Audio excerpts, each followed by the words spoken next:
versículo 37, versículo 38, e vamos indo lendo aos pouquinhos alguns textos aqui, ok? Então, vamos ler Atos 2, 14 e 15, depois 22, 23, depois 37 em diante. Está escrito assim: Pedro, porém, pondo-se em pé com os 11, levantou a voz e disse-lhes: Varões, judeus e todos os que habitam em Jerusalém, seja-vos isto notório, e escutai as minhas palavras. Estes homens não estão embriagados, como vós pensais, sendo esta a terceira hora do dia. Mas isto é o que foi dito pelo profeta Joel. E nos últimos dias acontecerá, diz Deus, que do meu espírito derramarei sobre toda a carne, e vossos filhos e vossas filhas profetizarão.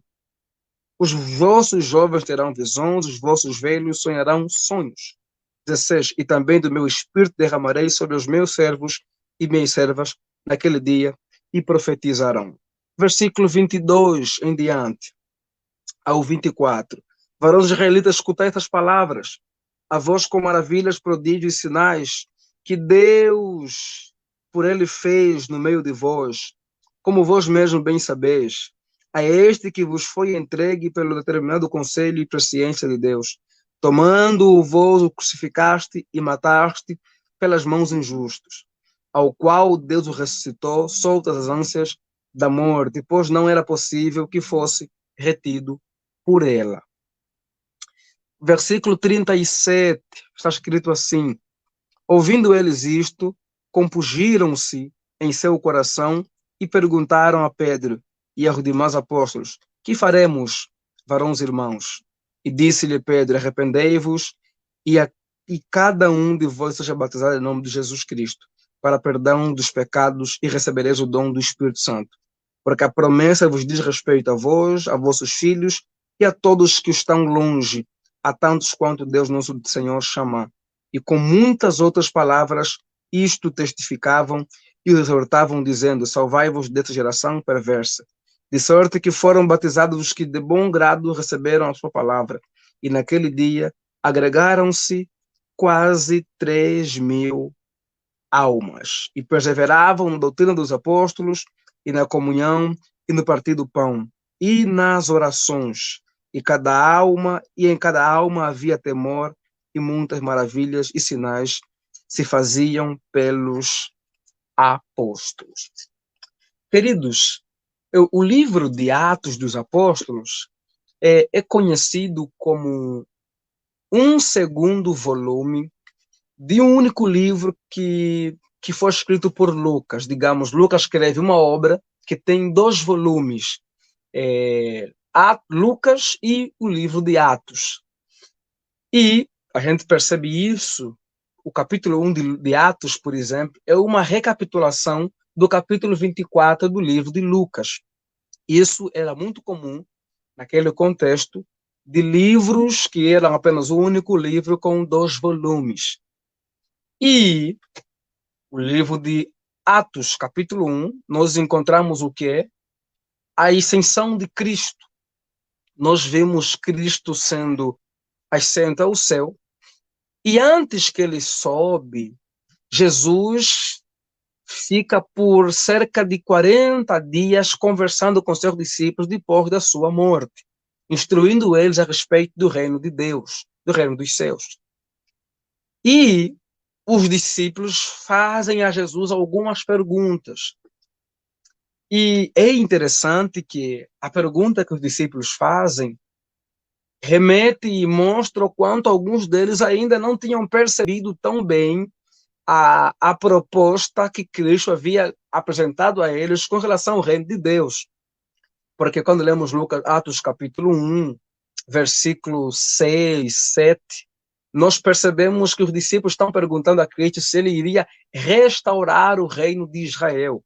Porque parece que para eles ainda estava na cabeça deles a ideia de que o reino de Deus a ser implantado seria o reino físico já naquele momento, como que se fosse uma libertação da opressão do Império Romano, visto que muitos judeus esperavam o Messias um tanto quanto político.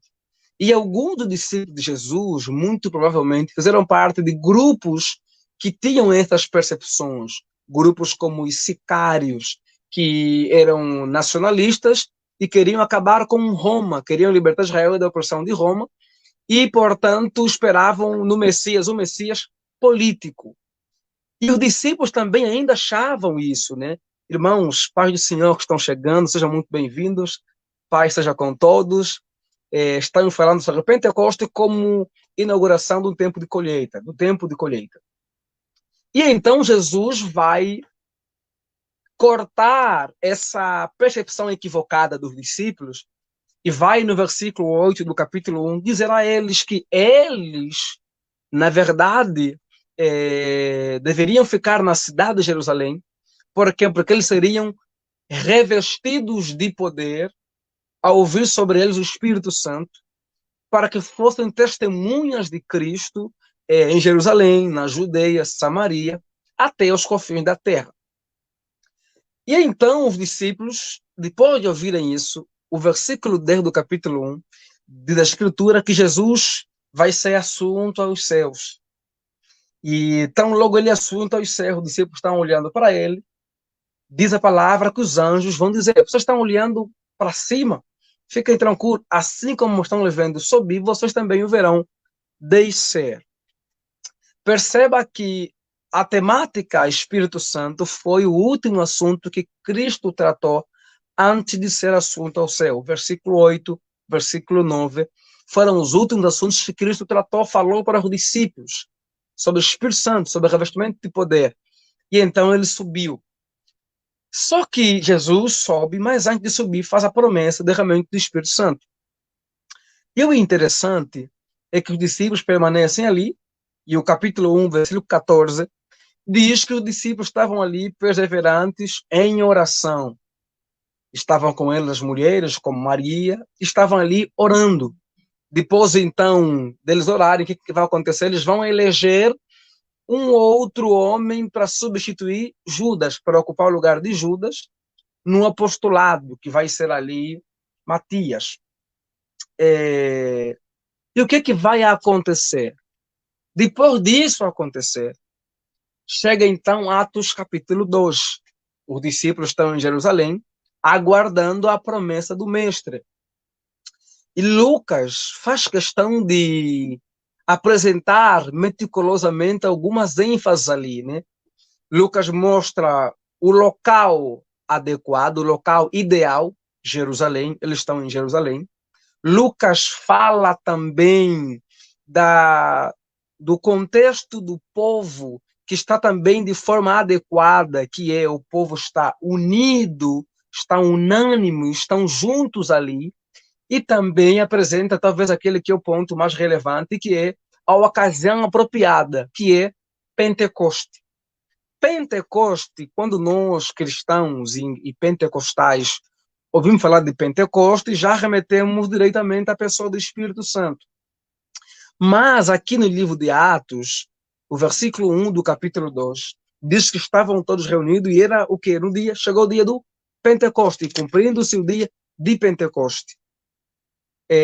A expressão ali, dia de Pentecoste, é uma referência a uma festa judaica que faz parte das 3 principais festas de peregrinação de Israel.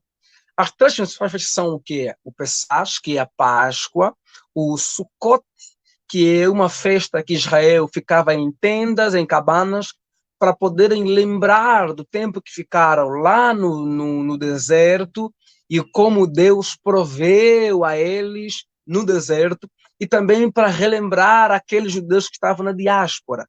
E terceiro, tem a Páscoa, a festa do Pentecoste, que é conhecida pelos judeus como Shavuot. A festa do Pentecoste era uma festa de celebração do quê? Da colheita.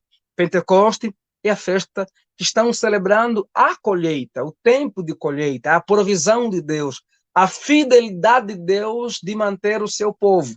Portanto, o judeu, quando celebra o Shavuot, ou então o Pentecoste, está celebrando o quê? Está celebrando a colheita, digamos, a provisão de Deus, a fidelidade de Deus em prover o seu povo. E é interessante interessante que o Espírito Santo é derramado onde? Quando? Nessa ocasião. As festas judaicas, e aqui duas delas se destacam, a Páscoa e o Pentecoste. Primeiro acontece a Páscoa, e o Pentecoste 4 dias depois da Páscoa. E o cristianismo tem também essas duas festas muito importantes, Páscoa e Pentecoste. E é interessante que, talvez a gente poderia pensar nisso quanto às festas do Antigo Testamento, apontam para muitas coisas do que Deus iria fazer no Novo Testamento. Veja como Cristo morre e ressuscita quando? Em que ocasião? Na ocasião da celebração da Páscoa. E o derramamento do Espírito Santo vai ocorrer quando? Numa celebração de quê? De Pentecoste. Nós cremos que Deus está no controle do universo, que Deus está conduzindo a história. E não queremos em casualidade, no sentido de que as coisas ocorrem por acaso e Deus não está no controle. Mas o que acontece? É que o judeu celebra a Páscoa e Cristo morre numa semana pascual, de Páscoa. E qual é o símbolo da Páscoa judaica? É um cordeiro. É o cordeiro que seria morto, e em homenagem ao que é a lembrança de Israel quando chegava a praga do Egito, e a última praga que iria matar os primogênitos dos egípcios. Então o judeu iria matar um cordeiro, e esse cordeiro iria fazer o quê? O seu sangue iriam colocar lá nas portas para que o anjo da morte passasse e não matava os primogênitos de Israel. Veja, a Páscoa em Israel era o quê? Era, primeiro, livramento da escravidão do Egito e salvação também da morte que viria com o anjo da morte. E como é que isso iria acontecer, esse livramento e salvação? Por meio de um cordeiro. E Cristo morre na festa de Páscoa.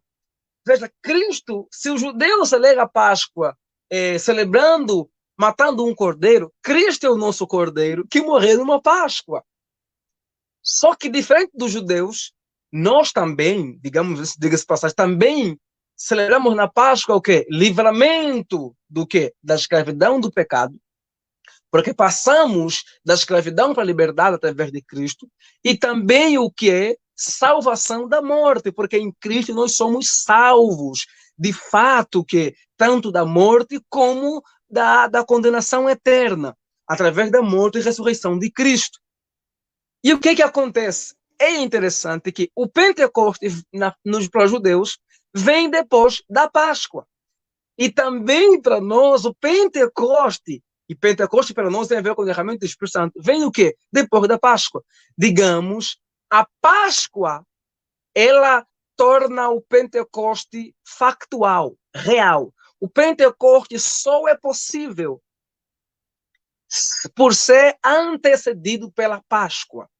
Sim, e Páscoa aqui tem a ver, me refiro essencialmente a quê? A morte e ressurreição de Cristo Jesus. Digamos, sem morte e ressurreição de Cristo Jesus, sem a ascensão de Cristo Jesus, não tem Pentecoste. Portanto, a Páscoa, portanto, a morte e a ressurreição de Jesus são condicional, são importantes, necessários para que a gente consiga viver o Pentecoste. Dito isto, veja, o derramamento do Espírito Santo caiu em quê? Caiu exatamente num período em que Israel está celebrando uma colheita, está celebrando a colheita, a provisão de Deus. E quando nós lemos Atos capítulo 2, o que nós percebemos? Depois de todo derramar do Espírito Santo, Pedro prega o Evangelho. O que vai acontecer? Assim que ele prega, mais ou menos 3.000 pessoas se convertem, se rendem a Cristo. Isso é uma colheita.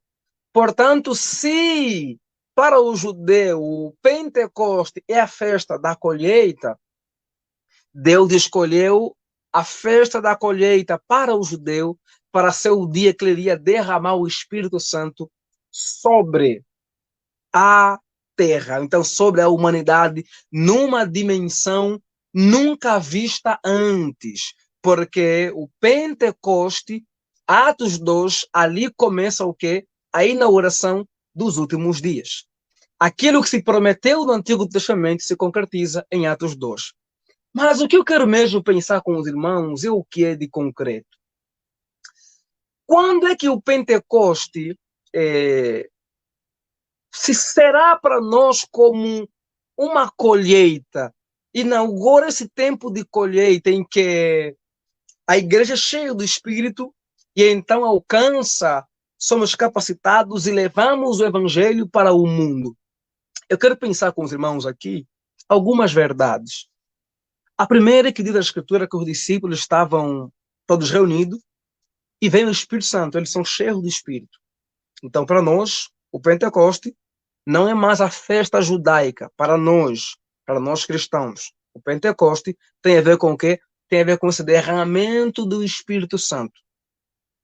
Eles são cheios do Espírito Santo e começam a falar em outras línguas.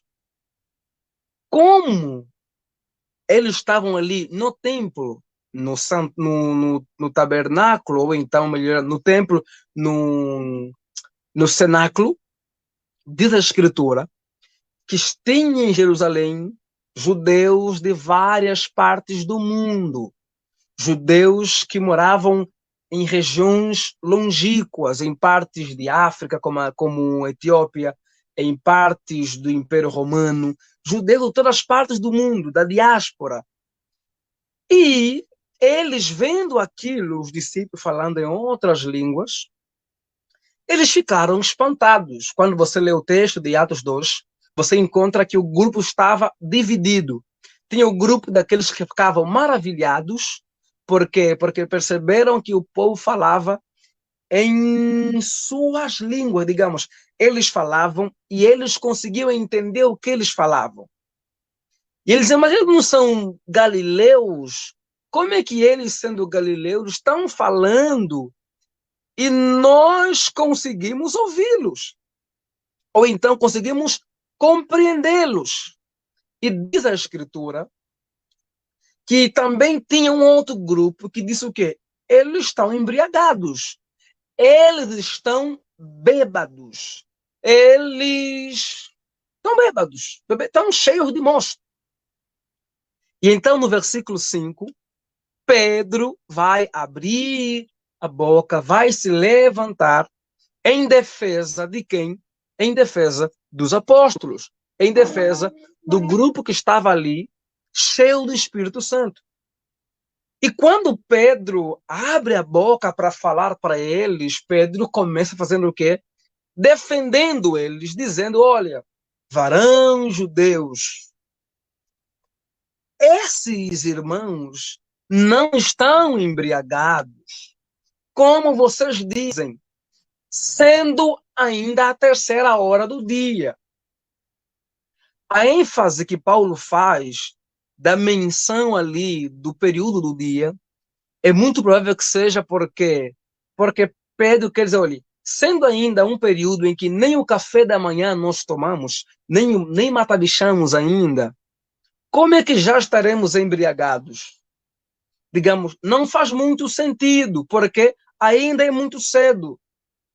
Nós nem comemos ainda, já estaremos embriagados? Não faz sentido. E então, Pedro dá sequência à sua pregação, ou então dá sequência à defesa. Depois que Pedro diz que eles não estão bêbados, ele agora vai explicar então o que é. Se nós não estamos embriagados, se eles não estão bêbados, então o que é que está acontecendo aqui? O que é que eles estão a viver aqui? E então Pedro vai explicar. O que está acontecendo aqui é, na verdade, o que foi dito pelo profeta Joel, o que foi profetizado por Joel. E então Pedro vai citar Joel, capítulo 2, versículo 28, que diz que há de ser que dos últimos dias derramarei do meu espírito sobre toda a carne que há. E então ele vai dizer, e vossos filhos profetizarão, vossas filhas profetizarão, vossos jovens terão visão, os vossos velhos sonharão sonho, e sobre servos e servas também derramarei do meu espírito. E aqui, então, está algo que eu quero começar a pensar com vocês. O que é? A experiência do Pentecoste, a experiência pentecostal, ela precisa ser uma experiência fundamentada na Escritura. Pedro, quando questionam aquilo que eles estavam a viver, quando são questionados sobre a experiência que eles estão a viver aqui naquele momento, o derramar do Espírito Santo, o que é que Paulo diz? Olha, o que está acontecendo aqui não é fruto de bebedice, de embriaguez, não é fruto da nossa imaginação, não é invencionice nossa, antes é o cumprimento da profecia, da Escritura.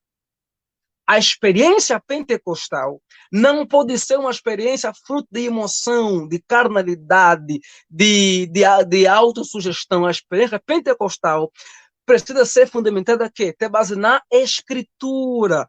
É isso que Pedro está fazendo. Pedro está recorrendo à Escritura para fundamentar aquilo que eles estavam vivenciando. Portanto, o Pentecoste, enquanto experiência com o Espírito, enquanto derramamento do Espírito, enquanto esse derramar, mover do Espírito, precisa ser substanciado na Escritura. Por que é que nós, por exemplo, cremos, enfatizamos a necessidade do derramar do Espírito, de vivermos a experiência com o Espírito? Por quê? Por causa da Escritura.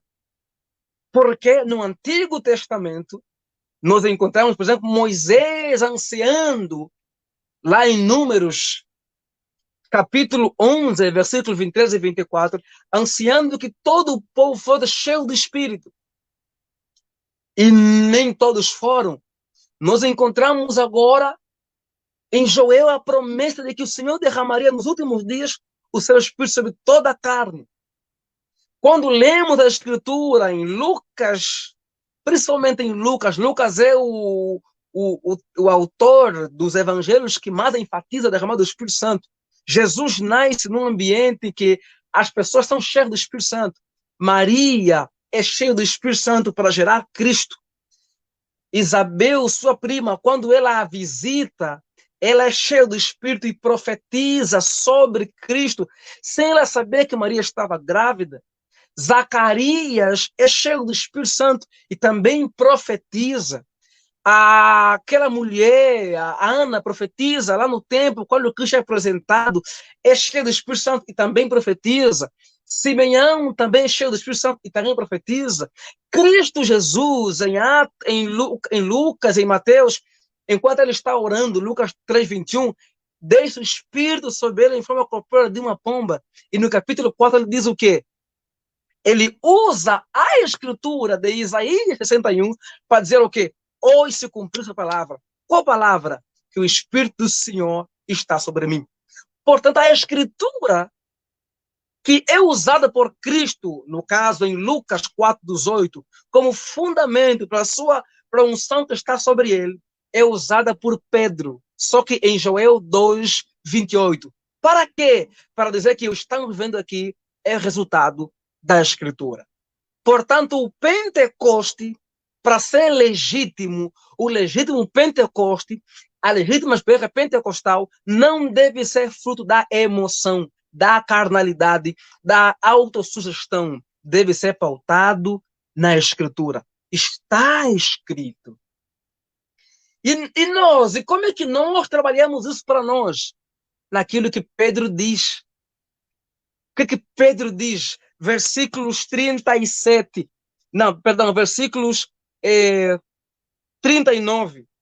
Diz o quê? Que a promessa era para aqueles que estavam ali, para todos quanto o Senhor, para os seus filhos, para aqueles que estavam longe, e todos quanto o Senhor chamar. Portanto, nós cremos nessa experiência pentecostal sendo contínua por nossos dias. Por quê? Porque ela é uma experiência fundamentada na Escritura, por causa da Escritura, porque é a Escritura que diz que a promessa é para os que estavam naquele dia do Pentecoste, para os seus filhos e todos quanto o Senhor chamar. O Senhor nos chamou. E a gente vai entender já por quê que é também para nós e porque que é muito importante para nós essa promessa. A segunda realidade que eu quero apontar para você aqui, qual é? É que Pedro diz que aquilo que eles vivenciaram está fundamentado na Escritura. Mas não só isso. Ele também mostra o quê? Que eles, de fato, experimentaram. A experiência pentecostal não é apenas para a gente ler na Escritura e dizer, não, está escrito, está anotado. Diz a Escritura, ela também é para ser vivenciada, para ser ansiada, para ser esperada, para ser desejada, para ser crida. A Escritura fundamenta e então nós buscamos, nós ansiamos, nós desejamos, nós ansiamos experimentar esse derramamento do Espírito Santo. E isso é para todos os cristãos. Isso é para todo aquele que crê na Escritura, que crê em Cristo. Portanto, a experiência pentecostal precisa ser fundamentada na Escritura, mas também tem que ser vivenciada, experimentada, buscada, ansiada, desejada, crida e esperada. E quando alguém questionar sobre o que nós fizemos, nós fundamentamos na Escritura. Mas continuando, aí vem o ponto. Por que então, já que a Escritura fundamenta e nós devemos buscar, desejar experimentar, devemos ansiar experimentar, por quê? Por causa do seu propósito. E como é que a gente percebe o propósito desse derramar do Espírito, do Pentecoste? O propósito é o quê? Atos 1, versículo 8. Sereis revestidos de poder ao observar do Espírito Santo e ser-me-eis testemunhas. Testemunhas. Por que nós precisamos crer biblicamente e buscar a experiência pentecostal? Por quê? Por causa do propósito do Pentecoste. O propósito do Pentecoste, meus irmãos, não é estatística de igreja para dizer, olha, foram 5, 20 jovens batizados no Espírito Santo, ou então que foram os que experimentaram esse revestimento de poder. Também não é para a gente falar, olha, que culto cheio de Deus, que culto fervoroso. Não é para isso. O derramar do Espírito, o Pentecoste, tem um propósito definido pela Escritura. Qual é? Revestimento de poder para o testemunho, para testemunhar Cristo, para a proclamação do Evangelho. É por isso que o Pentecoste é o quê? É essa inauguração do tempo de colheita, por causa do seu propósito. O propósito do Pentecoste, e entenda como aqui, como revestimento de poder, esse derramar do Espírito, é nos capacitar, é nos revestir. Para quê? Para cumprirmos a missão que nos foi confiada, a missão que nos foi dada, a missão que foi estabelecida, a grande comissão de irmos em Jerusalém, na Judeia, Samaria e até aos confins da terra. Essa progressão em que levamos o Evangelho até os 4 cantos da terra, até os confins da terra. Isso quer dizer o quê? Se nós não estamos enfatizando o Pentecoste com esse propósito, nós estamos deturpando o seu propósito. É por isso que ser pentecostal, como um movimento que busca essa ênfase no Espírito Santo, esse é um movimento missional. Esse é um movimento que enfatiza a missão, porque o propósito é este, ser revestido de poder. Nem para dizer, eu falo em línguas, não é sobre isso, não é apenas sobre Ah, sabe, não é sobre isso, é sobre sermos capacitados. Por quê? Porque a missão é sublime, a missão é desafiadora, a missão é, se formos por nossa própria força, não teremos capacidade de cumpri-la como deveria ser. Nós jamais, enquanto igreja, conseguiremos cumprir a missão que nos foi confiada se vivemos apenas de quê? De pessoas que compreendem cognitivamente as coisas. A cognição é indispensável, mas é fundamental que esse revestimento de poder que nos capacita para a missão que nos foi confiada. É por isso que Cristo diz aos discípulos: fiquem na cidade. Pense comigo. Era urgente que os discípulos saíssem para evangelizar. Era urgentíssimo. Se hoje em que somos aproximadamente 36% de cristãos entre católicos e evangélicos da população mundial, é urgente ir pregar. Imagine em Atos 1, que eram poucos cristãos, talvez 500 ou um pouquinho mais. Imagine,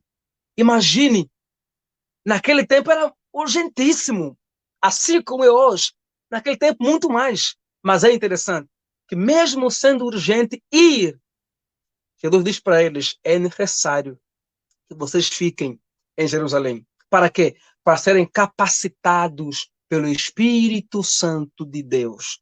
A igreja jamais deve negligenciar o poder do Espírito Santo, porque o Espírito Santo é um espírito missionário, é ele que impulsiona a igreja para a missão. O impulso da igreja para a missão, a primitiva, estava em quê? Estava na ressurreição de Cristo, estava nesse impulso que vem do Espírito Santo, que impulsiona o seu povo para a missão. É por isso que o Pentecoste, enquanto derramamento do Espírito Santo, é essa inauguração de um tempo de colheita. Por quê? Porque é o Espírito que impulsiona a igreja para a missão. É o Espírito que nos capacita. Somos limitados. Temos limitações. Temos barreiras. Temos dificuldades. Desde medo, vergonha, limitação cognitiva, de condições financeiras. Nós temos uma série de limites. E como é que, apesar dos limites que temos, conseguimos fluir, avançar por causa da capacitação que vem do Espírito Santo de Deus? Portanto, o Pentecoste como derramamento do Espírito Santo é necessário ser vivido e experimentado, porque essa capacitação de Deus para nós, devido à missão que nos foi confiada. E depois o que vai acontecer? Nós veremos isso no próprio texto de Atos 2, quando lemos os versículos 20, 21, 22, nós vemos então Pedro, que defende o que estava acontecendo, começa agora a pregar. E aqui está um ponto. O Pentecoste, para ser essa colheita para nós, essa colheita hoje, para que a gente consiga colher, que tem a ver com o Cristo que foi semeado na sua morte, e com a morte dele muitos serão alcançados, essa colheita, para ser experimentado, para vermos como colheita, só vai acontecer de que forma? Se a gente, primeiro, fundamentá-lo biblicamente. Segundo, se a gente vivenciá-lo. Terceiro, se nós não deturpamos o seu propósito. E quarto, se nós não trocamos sua mensagem. Porque o Pentecoste é algo que é derramado, que se cumpre com o propósito de nos capacitar para testemunhar uma mensagem. Quer dizer, em Atos 2, nós temos fundamentação bíblica da experiência, nós temos a experiência em si vivenciada, nós temos o milagre da fala, se foi na fala ou na audição, que não é o foco aqui, nós temos o propósito de capacitação e nós temos o quê? A mensagem. Que mensagem? Pedro prega. E quando Pedro, cheio do Espírito, capacitado pelo Espírito, ungido pelo Senhor, abre a boca, Pedro começa a dizer, olha, varão dos israelitas, Jesus de Nazaré, varão justo, sem pecado,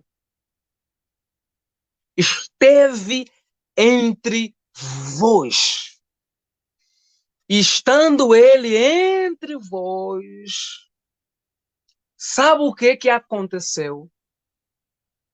Vocês o mataram, sendo ele inocente, sendo ele justo, sendo ele alguém que não cometeu pecado algum, sendo ele alguém que não havia nele acusação alguma. Pedro, e isso é muito comum no contexto da pregação do Novo Testamento, faz uma pequena construção histórica do que? Da história de redenção, mostrando como a escritura hebraica, o Antigo Testamento, estava conduzindo, a história foi conduzida para que Cristo chegasse. E quando Cristo chegou, os judeus não o reconheceram como sendo justo, como sendo o Messias que viria, antes o mataram. E, tendo-o matado, sendo justo, e pesava sobre os judeus o que? Essa culpa, não recebeu também sobre todos nós, Pedro então dá sequência. Diz o quê? Mas a morte não o deteve. Ele ressuscitou. Ele ressuscitou. E Pedro continua. E subiu, foi para o céu. E agora está à destra do Pai. Eu leio o texto, a pregação de Pedro aqui, e me vem sempre na cabeça Filipenses 2:6, que diz que sendo Deus, não teve preocupação em ser igual a Deus, antes se esvaziou, se fez homem, na forma de homem se fez servo, e como servo foi obediente, obediente até a morte e morte de cruz. Pelo que Deus o exaltou. Para quê? Para que todo joelho se dobra, ao nome de Cristo, todo joelho se dobra, e toda língua confesse que Jesus Cristo é o Senhor, para a glória de Deus, o Pai. Pedro, cheio do Espírito, ele prega uma mensagem. Digamos, o Pentecoste é uma capacitação para quê? Para que a gente apregoe, para que a gente fale, para que a gente testemunhe uma mensagem. E que mensagem é esta? Aquela que Pedro pregou. Qual? Cristo. Pedro prega que Cristo é testemunhado pelo Antigo Testamento como aquele que viria, mas que ele foi morto inocente, mas que a morte não podia detê-lo, ele ressuscitou, e que agora ele está exaltado à destra do Pai. O que é isso? Para que a gente veja o Pentecoste como colheita, para que a gente possa colher as almas, é fundamental que nós não corrompamos a mensagem que é resultado desse enchimento do Espírito, que é Cristo Jesus. Sua morte, sua ressurreição, sua exaltação. O que é isso? Uma igreja que passa pela experiência do Pentecoste. Um pregador que passa pela experiência do Pentecoste é uma igreja cristocêntrica. A sua fala inspirada é cristocêntrica. A sua mensagem é Jesus Cristo. O que é isso? Vivemos num tempo em que a mensagem tem sido corrompida. Vemos muitos pregadores que eram o quê? Pregadores da teologia do coaching, pregadores da autoajuda, pregadores triunfalistas, pregadores que a sua pregação não tem nada a ver com a mensagem de uma igreja que experimentou o Pentecoste. E quando nós lemos na Escritura o derramamento do Espírito no Pentecoste, Pedro abre a boca, e quando Pedro abre a boca, qual é a pregação? Cristo, Cristo, Cristo, Cristo, Cristo e Cristo.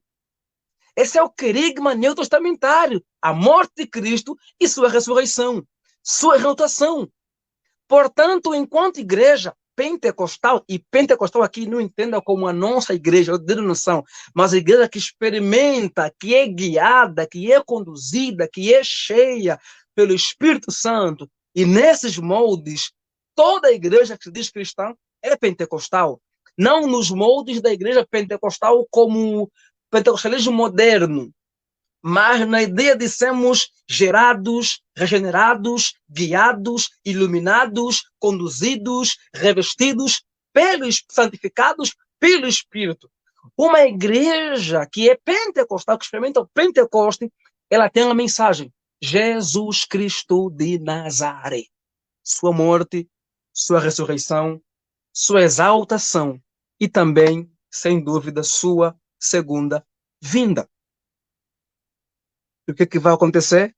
É diante da exposição de Cristo, digamos, é diante do testemunhar Cristo que Pedro faz, que no versículo 47, que é o texto aqui nosso, que os judeus perguntam para Pedro: e dali?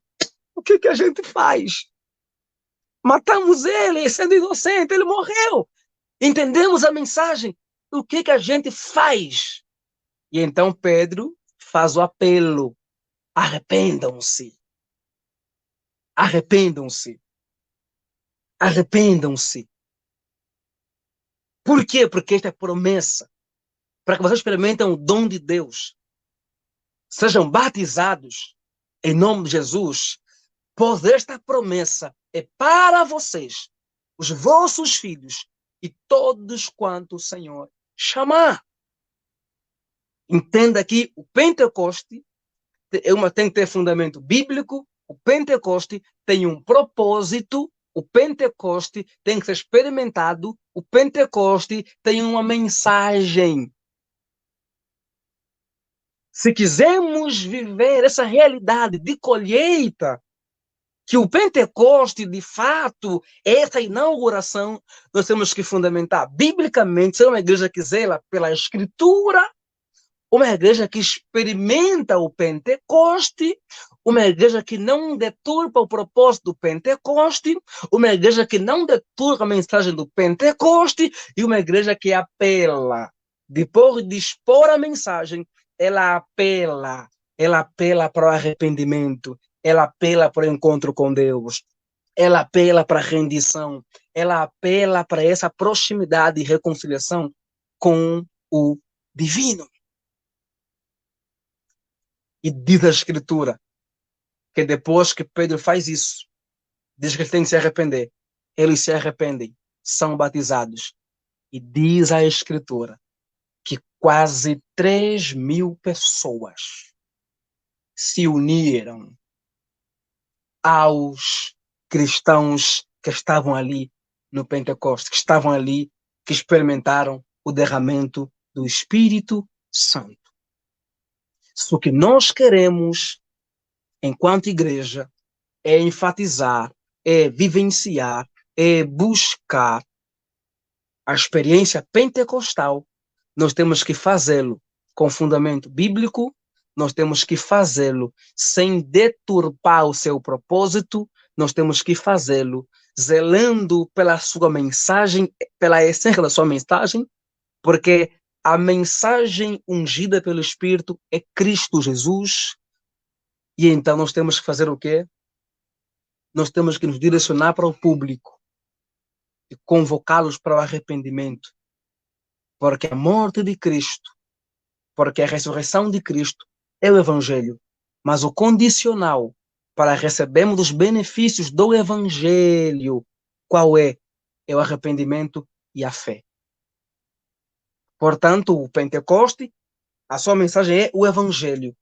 Mas depois que a gente expõe o Evangelho, nós temos que fazer o quê? Nós temos que apresentar o apelo. Para quê? Para mostrar às pessoas que tem um condicional, para que as pessoas possam experimentar o que é os benefícios, para se receber os benefícios do Evangelho, da morte e da ressurreição de Jesus Cristo. O que é? O que é? Arrependimento e fé naquilo que Cristo fez por nós na cruz do Calvário e na sua ressurreição. enquanto igreja pentecostal, se não vivemos isso, seremos uma igreja apenas pentecostal na nomenclatura, em que a experiência pentecostal é apenas fruto de emocionalismo, de agitação, de movimento. Mas enquanto for uma experiência fundamentada na Escritura, e segundo, se formos pentecostais também apenas que sabem fundamentar cognitivamente na Escritura e não experimentam, seremos apenas pentecostais de fumaça, que apenas compreenderam e não vivenciam. Mas também somos pentecostais que entenderam a fundamentação bíblica, que experimentaram, mas deturparam o propósito, que é capacitação para o testemunho. Se deturpamos, também fará muito pouco sentido. E também se formos pentecostais, que até entenderam a fundamentação bíblica, que experimentaram e o propósito, mas ficam acomodados, sentados na cadeira, só na igreja, o tempo passa, toda a vida só ali, não faz nada, não se move e corrompe a mensagem também, só conversa. Sabe o quê? Vai ser só agitação, movimentação e colheita de verdade não teremos nenhuma. Agora, a verdadeira colheita do Pentecoste, colheita de fato, que a conversão é genuína, é aquela que há a fundamentação bíblica, que se vivencia o que a Bíblia ensina, que se experimenta o poder pentecostal, que se foca no propósito, capacitação, que não se corrompe a mensagem, Cristo Jesus, e que se convoca para o arrependimento, para que possamos receber, experimentar os benefícios daquilo que é a mensagem, a morte, ressurreição do Senhor Jesus Cristo. Aí sim veremos o verdadeiro Pentecoste como essa inauguração de um tempo novo, inauguração de uma nova era, inauguração de um tempo de colheita. Aquilo que Israel por si só não conseguiu fazer, aquilo que Israel não conseguiu fazer, nós, cheios do Espírito, enquanto igreja, e aqui igreja é judeus e Israel mesmo, enquanto igreja, cheia do Espírito, focado no propósito, levando a mensagem, poderemos então ver em Cristo, pelo poder do Espírito, a grande colheita das almas se convertendo, das almas se rendendo ao Evangelho de Jesus Cristo de Nazaré. Por isso, meus irmãos, fundamentamos biblicamente a experiência, queremos experimentar o poder pentecostal, queremos focar no propósito, é um revestimento de capacitação. Não mudemos a mensagem, porque a pergunta é, se a mensagem não for Cristo, estaremos convocando as pessoas a arrependimento. A quê? Arrependimento para quê?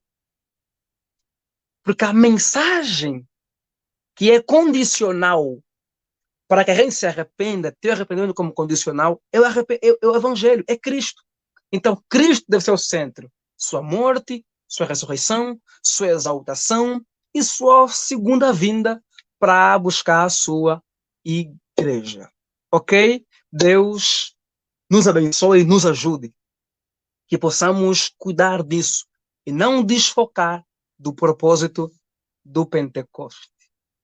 Assim como Cristo foi cheio do Espírito, ungido pelo Espírito, nós, igreja, também precisamos ser cheios do Espírito, ungido pelo Espírito, porque a nossa missão exige isso.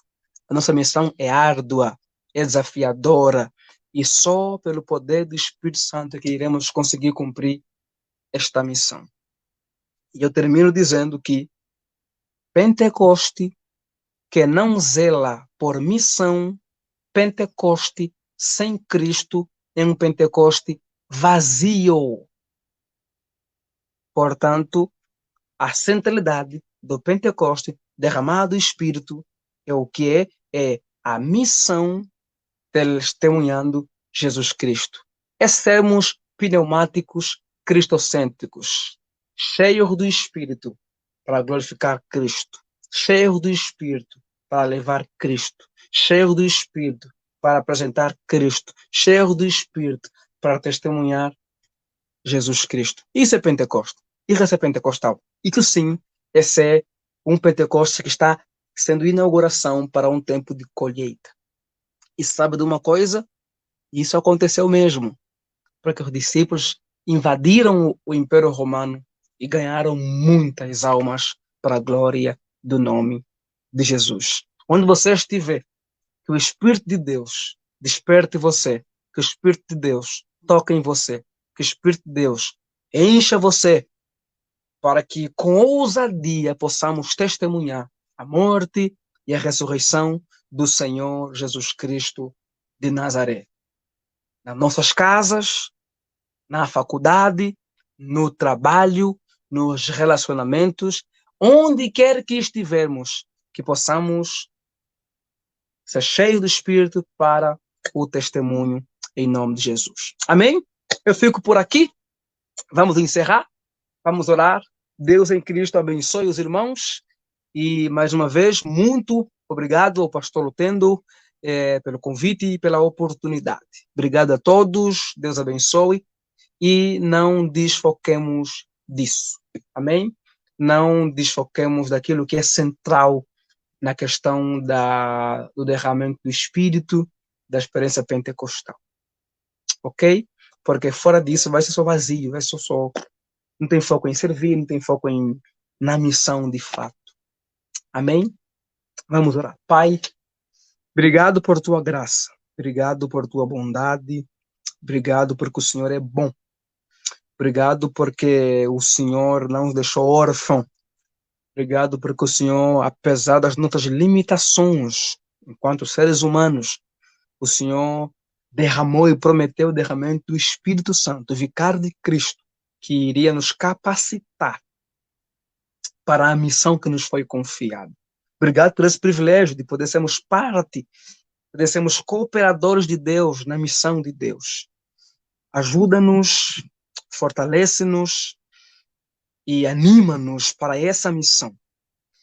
Os campos estão prontos, os campos estão brancos, estão maduros, e a gente precisa se levantar enquanto igreja, cheia do Espírito, cheio da presença do Espírito Santo, capacitados pelo Espírito, com ousadia e testemunhar sua morte, sua ressurreição, sua exaltação e sua segunda vinda para buscar a igreja e também depois para julgar o mundo. Se conosco, nos dê uma noite tranquila, abençoada, uma semana em tua presença, uma semana abençoada, no nome de Jesus. Amém e amém. Deus abençoe a todos e muito obrigado. Fiquem na paz do Senhor. Tchau, tchau.